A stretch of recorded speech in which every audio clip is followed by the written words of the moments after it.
میں کہا تھا جس عبادت پر نبی کی مہر نہیں وہ بیکار. حالانکہ وہ کوئی ڈانس کلب میں نہیں گئے تھے، نعوذ باللہ نہیں. وہ بیچارے یہی کہہ رہے ہیں دن میں روزہ رکھتا ہوں رات اچھائی کا ہم بتا رہے ہیں، لیکن نبی نے کہا نا یہ کام بھی نہیں چلے گا، بیوی کا حق بھی ادا کرو.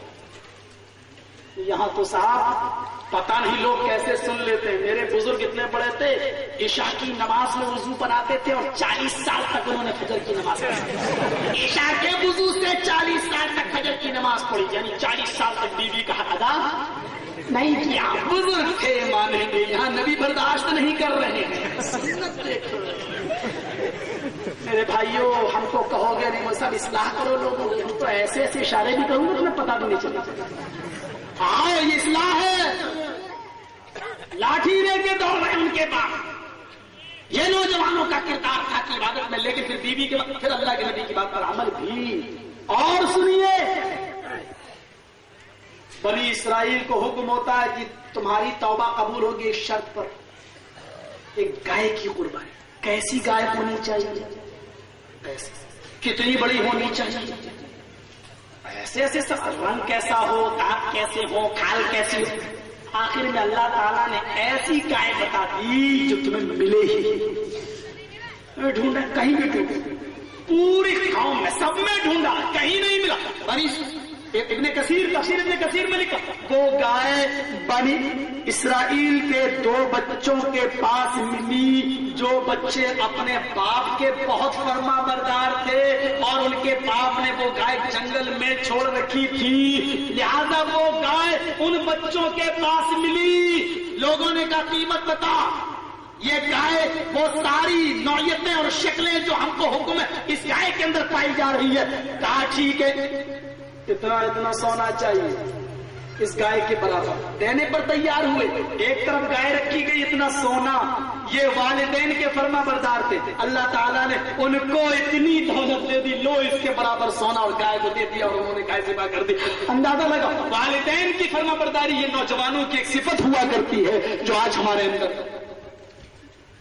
ایک شخص کہتا مولوی صاحب میری اولاد میرا کہنا نہیں مانتی، ذرا جمعے کے خطبے میں بول دینا، تھوڑا سا اولاد کو سمجھنا چاہیے بات کا کیا ہے. اور جب میں اس کے گھر گیا میں نے پوچھا تو اس کی بیوی سے، تو اس کی بیوی ہم کو کہتی مولوی صاحب یہ 3 بچے ہیں اس کے، ان تینوں کو میں نے پالا. میں نے کہا باپ نے؟ کہا ارے وہ تو نمائشوں میں ادھر ادھر جاتا رہتا تھا، یہ بچے بڑے ہو گئے، آج کہتا ہے میرے بیٹے. ٹھیک ہے اس کے، لیکن پرورش میں نے کی ایک دن خیال نہیں کیا، نہ بیماری کا نہ اس کا. پھر میں نے اپنے اٹاوا میں جو جمعے کا خطبہ دیا تو پورا بیٹے کے حقوق پہ بول دیا. وہاں کی کہتا مولوی صاحب میں نے باپ کے حقوق پہ بتایا تھا. میں نے کہا وہی تو بولا ہوں کہ بیٹے کا حق کیا ہے، باپ کو پورا کرنا چاہیے، تو نے کیا. حضرت عمر کے پاس ایک شخص آیا کہ میرا بیٹا میرا کہنا نہیں مانتا.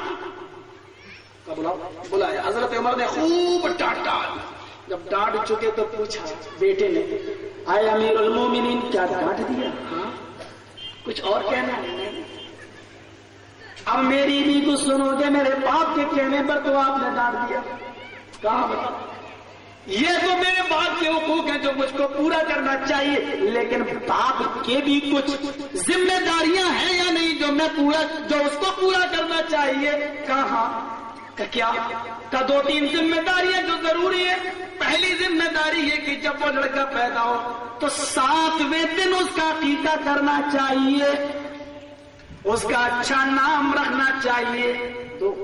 تیسری ذمہ داری ہے کہ جب بیٹا بڑا ہو جائے، جوان ہو جائے تو اس کے لیے دیندار نیک لڑکی سے، بااخلاق لڑکی سے، دیندار لڑکی سے اس کی شادی کر دینا چاہیے. کہا ہے امیر المومنین میرے باپ سے پوچھو ان تینوں میں سے اس نے کون سی ذمہ داری میرے ساتھ ادا کی. چند مہینے پہلے اس نے جو شادی میرے ساتھ کی وہ لڑکی 10 قدم آگے فیشن پرست. لڑکی بھی ڈھونڈ کے لایا تو ایسی یہودی نسل، بیوی بھی نیک نہیں. اور رہا میری پیدائش پر تو پوچھو کیا جب میں پیدا ہوا اس نے عقیقہ کیا؟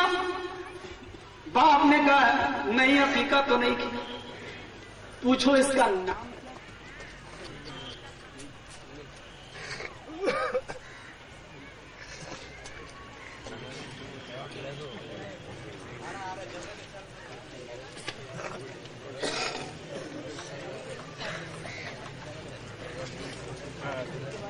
ہاں سنیے بھائی, اب ایک طرف جنریٹر کی تقریر ہے, ایک طرف نہیں, کیا چلیے تھوڑا بہت ٹائم ہے.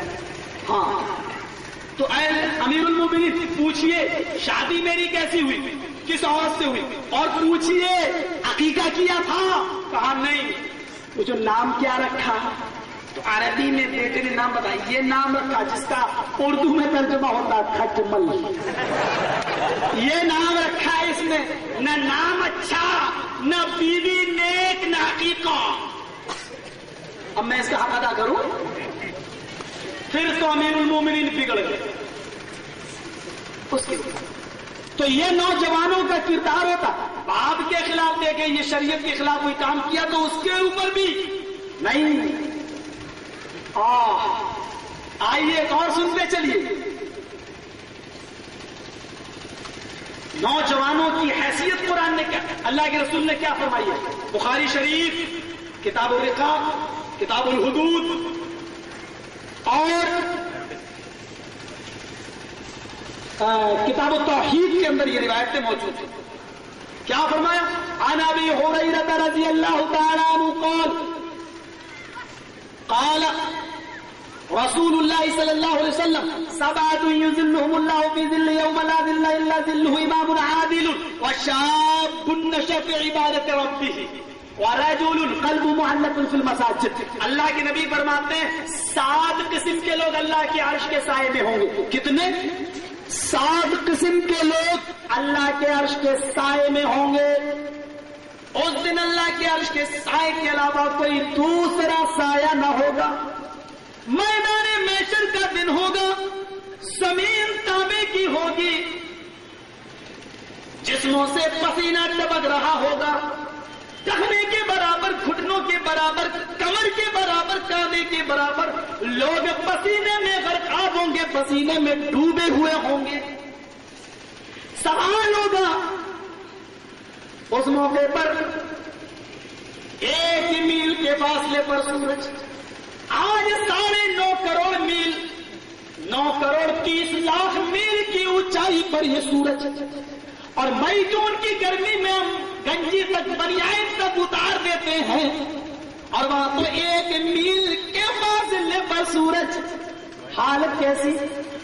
صرف 7 قسم کے لوگ عرش کے سائے میں ہوں گے, اور جن کو اللہ تعالیٰ سایہ دے گا ان سائے کے اندر یہ لوگ بھی ہوں گے. کون؟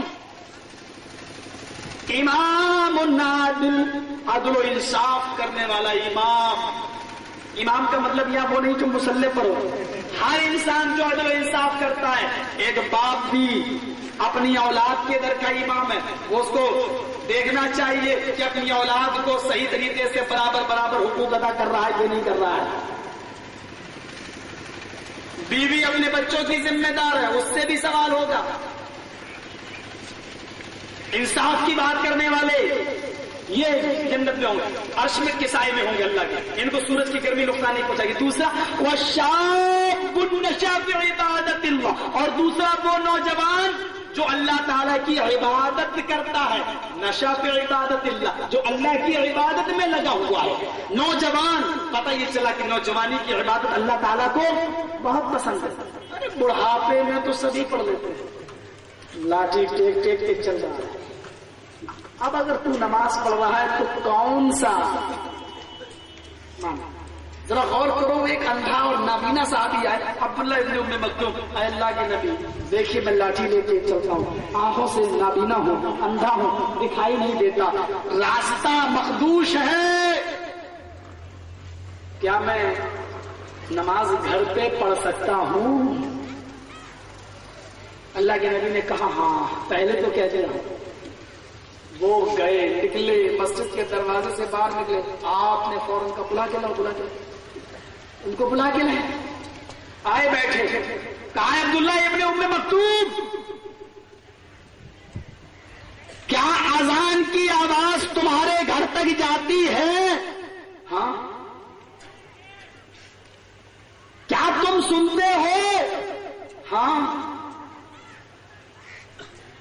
کہا آیت اللہ اگر اذان کی آواز تمہارے کانوں تک جاتی ہے، تمہارے مکان تک جاتی ہے اور تم اس کو سنتے ہو، تو تمہیں مسجد کے اندر آنا پڑے گا، تم کو نماز ہر حال میں مسجد کے اندر ادا کرنی ہوگی۔ نوجوانوں، اس حدیث کو سامنے رکھتے ہوئے، نبی کے اس قول کو سامنے رکھتے ہوئے ذرا سوچو، آج کل کی طرح شہری آبادی نہ تھی، مسجد ذرا دور ہوا کرتی تھی، کبھی کبھی تو جنگلوں میں بھی مسجد ہوا کرتی تھی، اور ایک بوڑھے کو اور ساتھ میں نابینا انسان کو بھی اجازت نہیں ہے کہ اذان کی آواز سننے کے بعد وہ اپنے گھر پہ رکے۔ اس بوڑھے سے پوچھو اور نابینا سے پوچھو کہ کتنی پریشانی